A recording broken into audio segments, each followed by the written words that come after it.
All right, part 2. So now we're going to go back and look at here when we talked about linear equations in two variable, we said A and B are not both 0. One of them could be. So now we're going to look at that situation. What happens when one of them is? If A is 0. So if A is 0, of course, our standard AX plus BY equals C. If A is 0, this Y is basically gone. So we're just going to have BY, that X is gone, equals C. Okay, so I find the best way is instead of going type of line, we're just going to look at example. For example, let's say I have the equation 2y equals 8. Okay, if I go to Desmos and graph that, 2y equals 8. Okay, what type of line is that? Okay, I know some of you may be thinking straight. All of these lines are straight, you guys. We call this one a horizontal. It goes left and right, just like the horizon. If I look out at the edge of the world, it looks like the ground is this straight left and right. And if I notice every point on this line, y is equal to 4. Because if I come and solve this equation, divide by 2, y equals 4. Okay, this is going to be a horizontal line. Okay, or to help me keep track of it is I want a line that crosses the y-axis at 4. It only crosses the y-axis at 4 because it's a y equals, only crosses y-axis. It never crosses. If you look at this line will never ever cross this x-axis down here. It will never cross that x-axis. It will only crosses the y-axis, in this case at 4. So if I have an equation that, let's say, b is equal to 0, and it's ax equals c. So let's go ahead, x equals 12. Okay, this one only crosses the x-axis. So it only crosses the x-axis. So if I go to sketch it real quick, it only crosses this x-axis at 12. So it's going to have to be like over here at 12. Okay, so that is what we call a vertical line. Go straight up and down. It's a vertical line. Only crosses the the x-axis. Because again, it's x equals. Okay, and now if c is 0, you'll have an ax plus, forgot the x, out of room. Ax plus by equals 0. This one is neither horizontal nor vertical. If we go ahead and graph it, so I don't know, let's go 2x plus 5y equals 0. Okay, if you notice, this one goes through the point 0, 0. This one goes through the point, and we call that point the origin. The point 0, 0. So that would be like 3x plus 6y equals 0. Okay, so that's going to go through the origin. Okay, it is very, very common to get especially these two mixed up or not know how to graph y equals 4. In the equation y equals 4, yeah, it has no x's, which means no matter what x you pick, the y is always 4. Okay, so if I needed to graph the line y equals -5, I know whatever x is, 0, y is -5. If x is 3, y is -5. If x is -10, y is -5, because y is always -5. Okay, all right, now let's do some problem solving. We've got two problem solving problems, and we'll wrap this section up. So here we have Gary is making punch to serve at his party. The recipe calls for mixing lemon lime soda, like Sprite or 7-Up, and cranberry apple juice in no particular ratio. Gary can buy lemon lime soda for $1 per liter and cranberry apple juice for $1.50 per liter. He wants to spend $9 on ingredients used in the punch. What are some possible amounts of ingredients? Okay, so he wants to spend $9. So I'm going to write a verbal model. So basically we'll have the cost of the pop plus the cost of juice has to equal total cost. Okay. We don't know how much of each he's buying. And what's nice now is now that we know about two variable equations, we can use two variable equations. I'm going to let X be the amount of pop I'm buying and Y be the amount of juice. Okay. So the cost of pop, it's going to be $1 per liter of pop plus my cost of juice, $1.50 per liter of juice equals my total cost, which is $9. Per liter, I don't know how many liters I'm buying, but I'm saying let X be the number of liters of pop. So it'd be $1 times my number of liters of pop, which we decided was X, plus $1.50 times the number of liters of juice, which we decided was Y, has to equal 9. So there's my equation. So now if we 1 times X is just X, plus 1.5Y equals 9. So now we need to list some points that work here. First of all, I'm buying liters of pop. Negatives won't work. Also, I can't buy half a liter. So only whole numbers. Whole numbers only. Okay. So I'm now going to create a table of values to help me out here. Okay. So I'm going to do, I don't think we're going to graph this one. I think we're just going to create a table over here. X and Y. So to help me out, I'm going to solve this for Y first. I'm going to subtract X from both sides. So I'll have 1.5Y equals 9 minus X divided by 1.5. So Y equals 9 minus X divided by 1.5. So again, I have to do the 9 minus X first. So now first, I can't buy negative, but I could buy 0. Would 0 make any sense? I suppose possibly I just wanted to serve juice. Again, 0 is the amount of pop. So if I put a 0 in, so I'm going to use my calculator a lot. So we'll go 9 minus 0, which is 0, divided by 1.5. And I get 6. So I could just straight up buy 6. Oh, sorry, wrong one. I could just buy, so this is 0 pop. Again, this is my pop. This is my juice. I could buy 0 juice, 0 pop, all juice.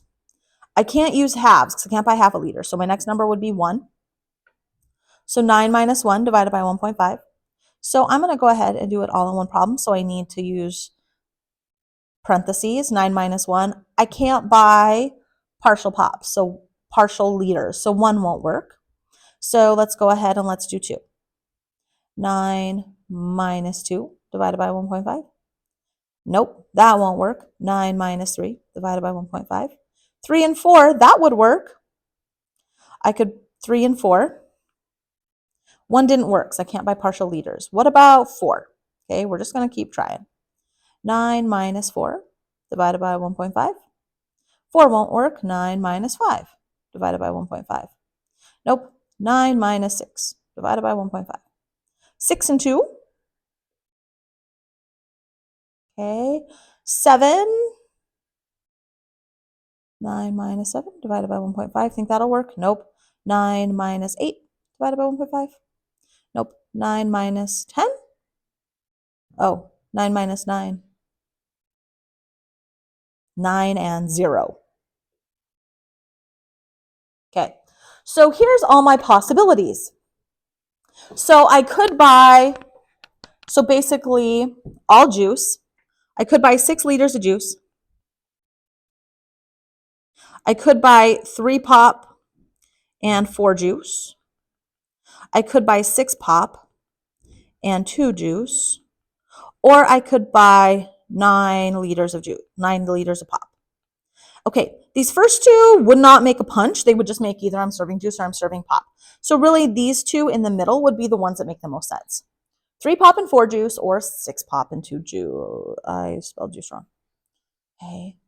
So those would be the ones that make the most sense in terms of this problem. Again, negatives wouldn't make sense. I could graph this, could graph the points. We'd have the point 0, 6, 3, 4, 6, 2, 9, 0, and I would get a nice line like that.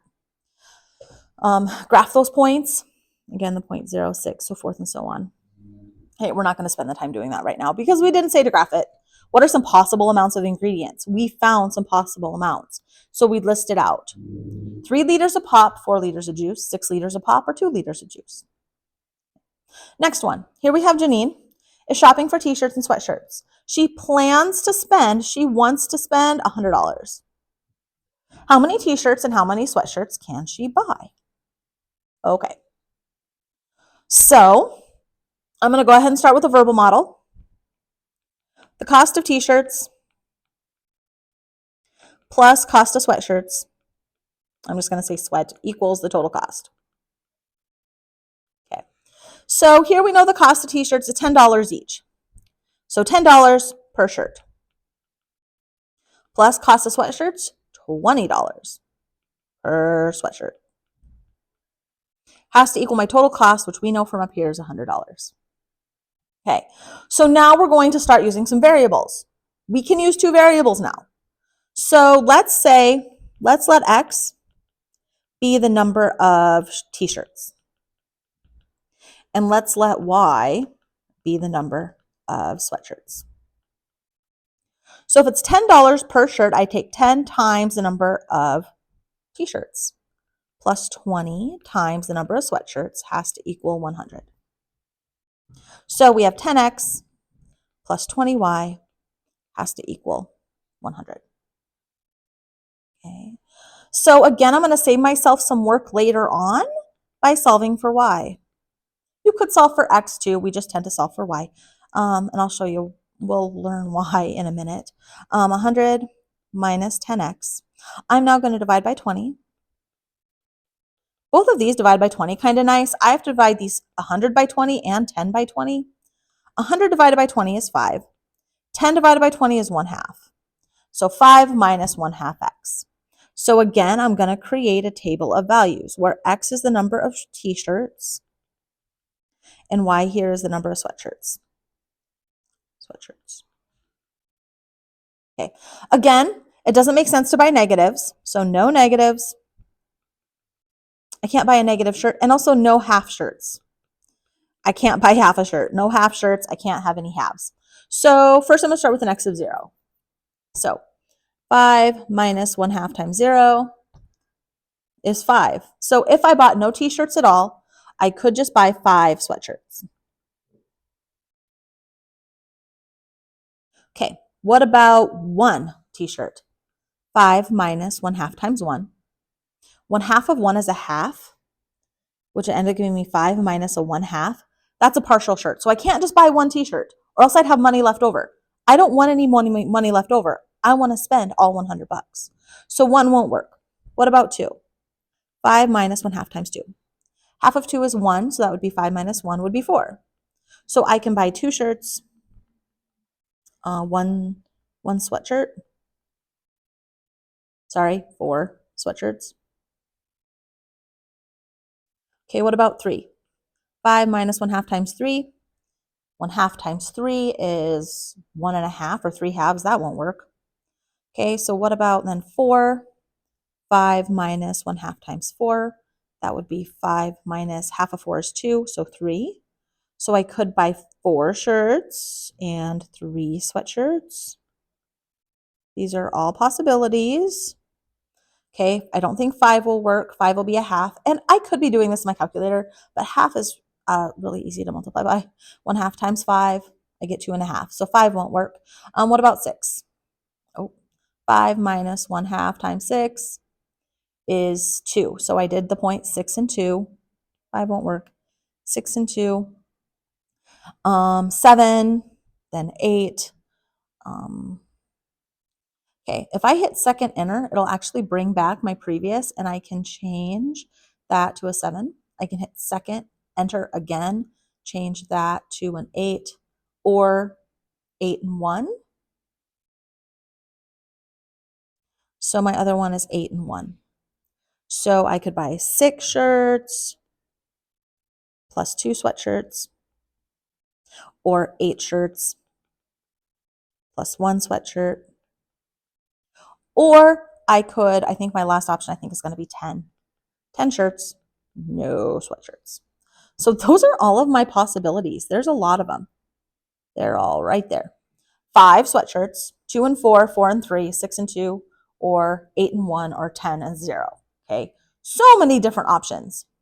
Okay, and it asks for how many t-shirts and how many sweatshirts can she buy. Those are all my possibilities. I have a lot of possibilities if I want to spend $100. So a lot comes into which one do we want here? Well, it depends on how many of each thing she wants. Maybe she needs more shirts. Maybe she needs more sweatshirts. A lot will go into play to figure out which one we want here.